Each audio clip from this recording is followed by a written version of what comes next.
We are back, and today we are talking about another anime that I just watched. And today, the anime is called The Strongest Magician in the Demon Lord's Army Was a Human. And I know, very creative title, and this show was rated pretty low once again today at only a 6.41 on Mal. But the rating isn't what had me interested in the show, it was the description. And I'll just sum it up. Basically, the main character is in the Demon Lord's army, and he is secretly a human, and his goal is to create peace between humans and demons. And I love that. I'm a big fan of peace, happiness, prosperity. So the premise of the show seemed like it was right up my alley, so I had to check it out. And it went almost exactly as I thought it would. I enjoyed the plot, but the show wasn't the best quality. And the studio behind this show is called Studio ACAT, which is almost exclusively known for putting out poorly rated shows, which is unfortunate because they take mangas and IPs that I think are really cool and then kind of downgrade them in the anime. Their newest anime that starts airing in a week is called The Beginning After the End, and that is a banger manga, but unfortunately it probably won't do very good as an anime because it's by this studio. But hopefully they don't mess this one up because The Beginning After the End is an absolute bop. Anyway, let's get back to the original anime. And honestly, the strongest magician in the Demon Lord's army was a human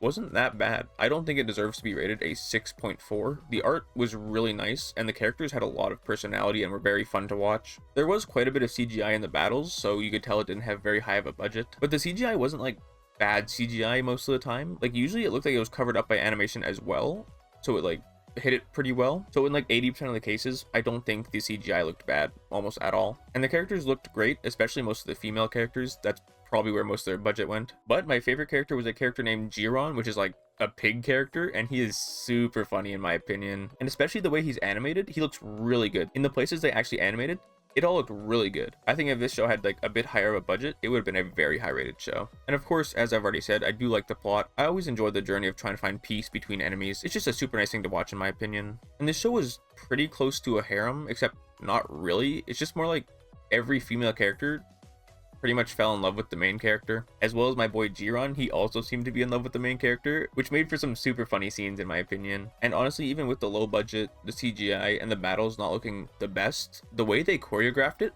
made it very enjoyable still and very impactful. The animators knew their strengths, so instead of sitting on a still frame in a battle for a while, they would flip to other characters that they could animate better to get reactions and stuff. It was very nice, to be honest. In the end, I liked almost every character except for maybe one or two bad apples, but they appeared mainly at the end of the story, so I guess it's fine. And the ending of the first season wasn't very satisfying, so I definitely hope they come out with a second season, preferably with a higher budget. But still, the show is pretty fun and has a pretty good premise and a good cast of characters. So I definitely don't think it should be rated a 6.4, probably something closer to a 7, and that's exactly what I'm going to rate it, a 7 out of 10. It's good, nothing crazy. It definitely has a lot to improve, but I did enjoy it. And another big compliment I can give to this show is that the episodes flew by.